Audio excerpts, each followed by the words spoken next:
Il y a en fait un périmètre très étroit au-delà duquel il est interdit d'aller dans la société française. Alors je vais prendre quelques exemples. Un premier exemple, c'est la situation de l'emploi.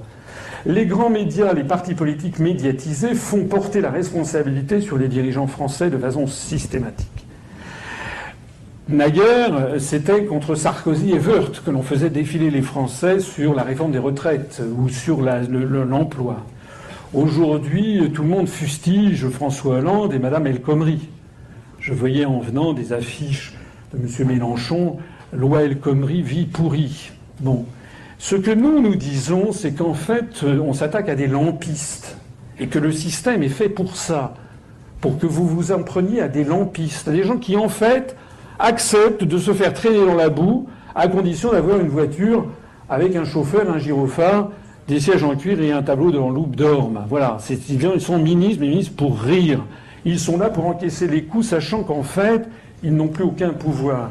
Ce que nous disons, c'est que le chômage est principalement dû aux choix macroéconomiques nocifs qui résultent de notre appartenance à l'Union européenne et à l'euro, notamment la politique budgétaire continuellement récessive imposée par la Commission européenne sur la base de l'article 121 du traité sur le fonctionnement de l'Union européenne, et à la politique visant à assurer la viabilité de l'euro qui est imposée par la BCE à Francfort, politique de taux d'intérêt, politique de taux de change, réforme structurelle exigée notamment en vertu de cet article 121 du traité sur le fonctionnement de l'Union européenne qui fixe ce que l'on appelle les grandes orientations de politique économique. Je ne sais pas si vous le savez, mais il faut que vous le sachiez, et malheureusement 98% des Français ne le savent pas, c'est que les traités européens, notamment l'article 121 du TFUE, qui résulte du nouveau traité de Lisbonne, mais ça remonte en fait à Maastricht, ont confié à la Commission européenne le devoir de fixer à tous les États membres de l'Union européenne ce qu'on appelle les grandes orientations de politique économique qui fixent très exactement ce qui doit se passer,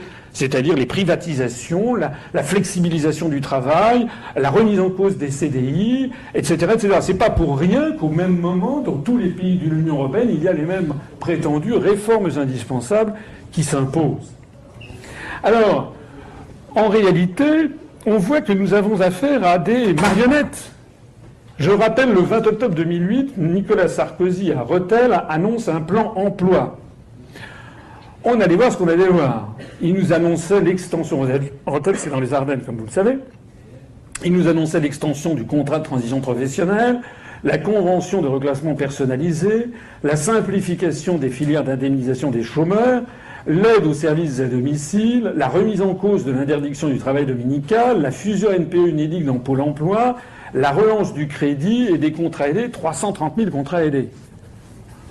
On allait voir ce qu'on allait voir. C'était la bataille décisive contre l'emploi. C'était le 28 octobre 2008. Il y avait un peu moins de 2 millions de chômeurs à l'époque. Voilà ce qui s'est passé depuis lors.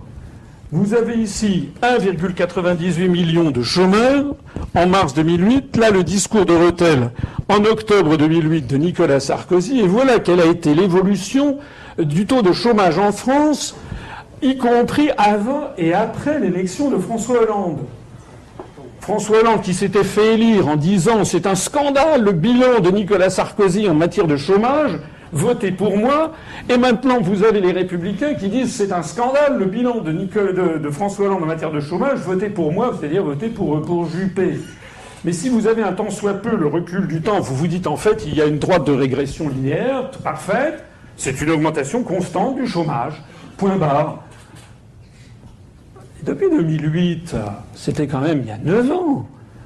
On ne peut pas dire qu'il n'y a eu aucune réforme en France. Je peux vous assurer, moi je suis à Bercy, je peux vous assurer qu'il y a quand même beaucoup de réformes que vous avez faites. Vous en savez quelque chose d'ailleurs. Maintenant, il y a de plus en plus de CDD, de petits boulots merdiques. Les CDI sont en voie de disparition. Dans l'administration, on ne remplace plus un fonctionnaire sur 2 partant à la retraite. On coupe, en veux-tu, en voilà, dans toutes les dépenses de l'État. Je sors d'un rendez-vous avec un maire, les dotations globales de fonctionnement aux collectivités locales sont en chute libre, donc il y a beaucoup de réformes. On a privatisé, en veux-tu, en voilà, n'en veux-tu pas, en voilà quand même. On a vendu à l'émir du Qatar, le Paris Saint-Germain, l'hôtel Georges V, l'hôtel ci et ça, et inexorablement, on voit l'augmentation du taux de chômage. Et encore ne s'agit-il ici, quand on dit 3,85 millions, uniquement avec des chômeurs de catégorie A, c'est-à-dire ceux qui n'ont aucun emploi. Hein. C'est-à-dire que si on y ajoute en fait les autres chômeurs de catégorie A, B et C, on arrive, c'était hier, hein, ça tombe bien, on a appris hier les nouvelles statistiques de l'emploi, nouveau record absolu de chômage, 3 852 000 chômeurs de catégorie A pour la France et l'outre-mer, 5 766 000 chômeurs de catégorie A plus B plus C pour la France et l'outre-mer. B et C, ce sont des gens qui ont quelques heures de travail par semaine qui en général ne leur suffit pas pour vivre, mais on ne peut pas dire qu'ils aient absolument aucun emploi. Voilà.